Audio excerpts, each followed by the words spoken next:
एक राजा था, उसके 3 पुत्र थे। राजा वृद्ध हो गया था, इसलिए तीनों में से सबसे योग्य पुत्र के हाथों में राजा अपना राजपाट सौंप देना चाहता था।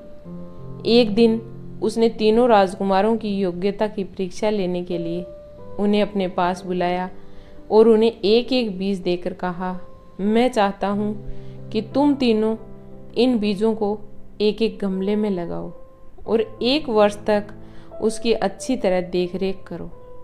1 वर्ष बाद तुम तीनों अपने अपने गमले के साथ मेरे सामने उपस्थित होना। तुम अपने साथ क्या लेकर आते हो वह देखकर मैं तय करूँगा कि तुम में से कौन मेरा राजपाट संभालेगा। तीनों राजकुमारों ने राजा से वे बीज ले लिए और बाग में जाकर अपने लिए एक एक गमला चुनकर उनमें अपने अपने बीज बो दिए। उस दिन के बाद वे रोज बाग में जाकर अपने बीजों की देखभाल करने लगे। 1 वर्ष पूर्ण होने के बाद राजा ने तीनों को अपने पास बुलवाया। तीनों अपना अपना गमला लेकर राजा के पास पहुंचे। दोनों बड़े राजकुमार खुश थे, वहीं सबसे छोटा राजकुमार उदास था।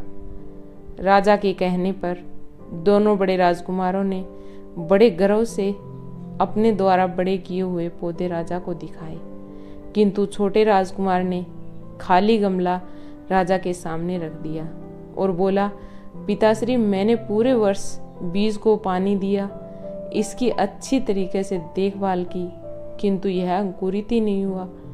राजा ने तीनों गमलों को देखा और बोला, अब वह समय आ गया है कि मैं तुम्हें बता दूं कि इस राज्य की बागडोर मैं किसके हाथों सौंपने वाला हूँ। दोनों बड़े राजकुमार उत्साहित होकर राजा की ओर देखने लगे, लेकिन छोटे राजकुमार ने अपनी नजरें झुका ली।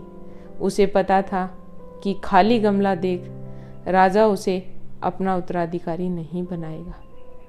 थोड़ी देर बाद राजा ने घोषणा की, इस राज्य की बागडोर मैं छोटे राजकुमार के हाथों में सौंपता हूँ।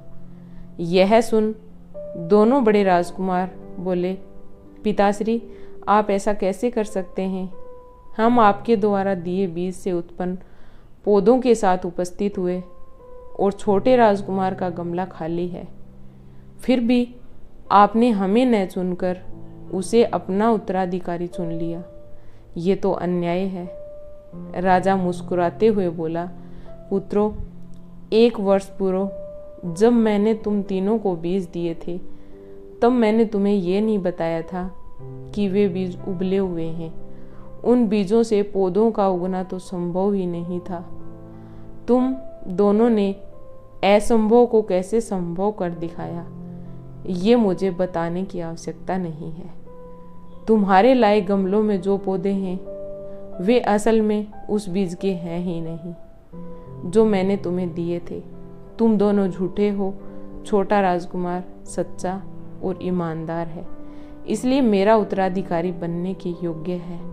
इस तरह सच्चाई और ईमानदारी के पथ पर चलकर छोटा राजकुमार राजा बन गया और दोनों बड़े राजकुमार पछताते रह गए। अगर आपको ये कहानी अच्छी लगी तो please like, share and subscribe ज़रूर करें। धन्यवाद।